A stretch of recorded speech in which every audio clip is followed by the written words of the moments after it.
Hello बच्चों, इस chapter का लास्ट टॉपिक है आपका energy loss in a capacitor. अर्थात अगर मैं दो कैपेसिटर को आपस में जोड़ता हूँ तो सारी एनर्जी ट्रांसफर नहीं होती, कुछ एनर्जी का लॉस होता है। हमें वही फाइंड करना है कि टोटल कितनी एनर्जी का लॉस हुआ, इनिशियल एनर्जी कितनी थी, फाइनल एनर्जी कितनी बन गई, हमें यही फाइंड करना है।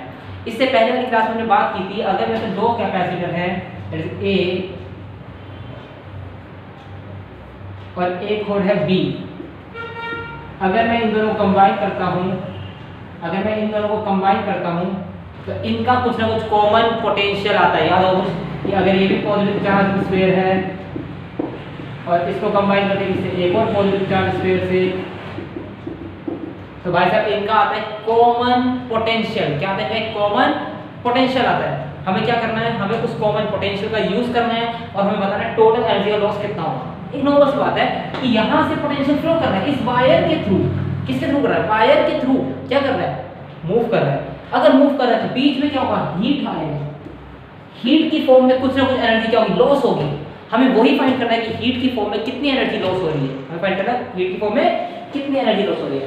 चलिए शुरू करते हैं। हम बहुत ही आसान तरीके से करेंगे, एकदम कोई घबराने की नहीं है।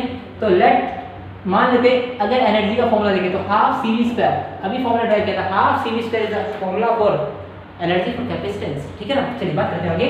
अगर ये कैपेसिटेंस की एनर्जी का फॉर्मूला है तो मान लेते हैं इनिशियल एनर्जी दोनों कैपेसिटेंस की, पहले वाले की E1 प्लस E2, तो फर्स्ट वाले बनेगा half C1V1 square plus half C2V2 square.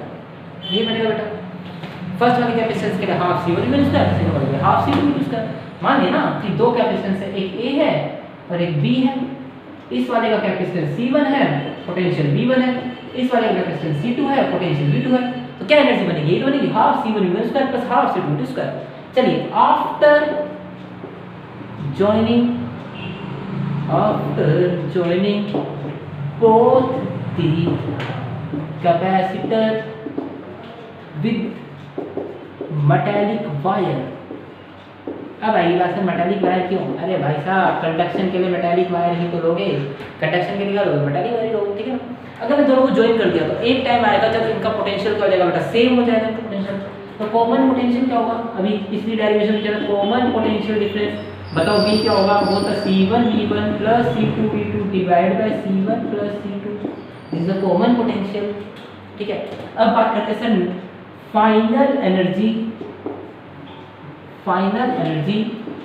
E1 plus E2 दोनों की, बताओ क्या होगी? इसकी वजह की half C1V square plus half C2V square. कुछ कॉमन आएगा? बिल्कुल आएगा सर। क्या कॉमन आएगा? टोटल एनर्जी में टोटल फाइनल एनर्जी, ये थी टोटल इनिशियल एनर्जी। ठीक है, टोटल फाइनल एनर्जी क्या होगी? हाफ V स्क्वायर ब्रैकेट में देगा C1 प्लस C2 और V हम निकाल चुके, ये वैल्यू हमारी V की वैल्यू पुट कर दो तो E फाइनल कितना देगा? हाफ V की जगह C1V1 plus C2V2 divided by C1 plus C2 का होल स्क्वायर इनटू में C1 प्लस C2। एक पावर से इसकी एक पावर कैंसिल हो जाएगी, ये बचेगा E final equal to half C1V1 plus C2V2 का square divided by C1 plus C2। This is the final energy. अब बात करते हैं सर एनर्जी लॉस है यहाँ पे। एनर्जी लॉस का मतलब क्या होता है? लॉस का मतलब क्या होता है? लॉस का मतलब क्या है? लॉस का मतलब पहले आप पे ज्यादा था, अब आप पे कम है, तभी तो लॉस हुआ।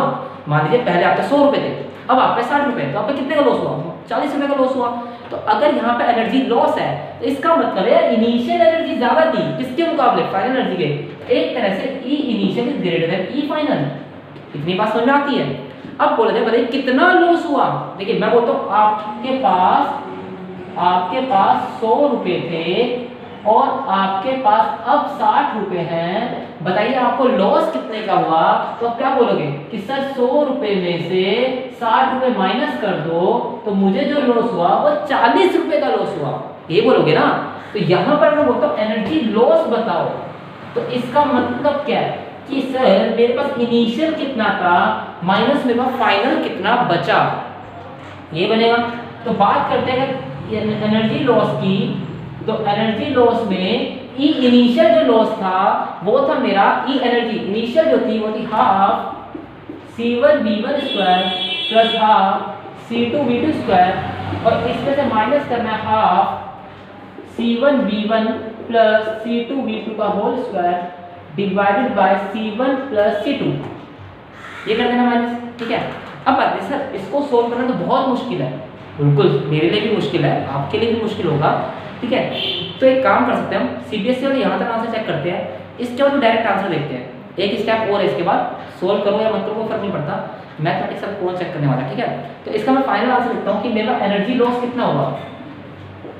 अगर मैं लिखता हूँ एनर्जी लॉस, एनर्जी लॉस तो मेरा हुआ वो half C1C2 V1 plus V2 का whole square divided by C1 plus C2, this is my final answer for energy loss. ये आया मेरा एनर्जी लॉस का फाइनल फॉर्मूला।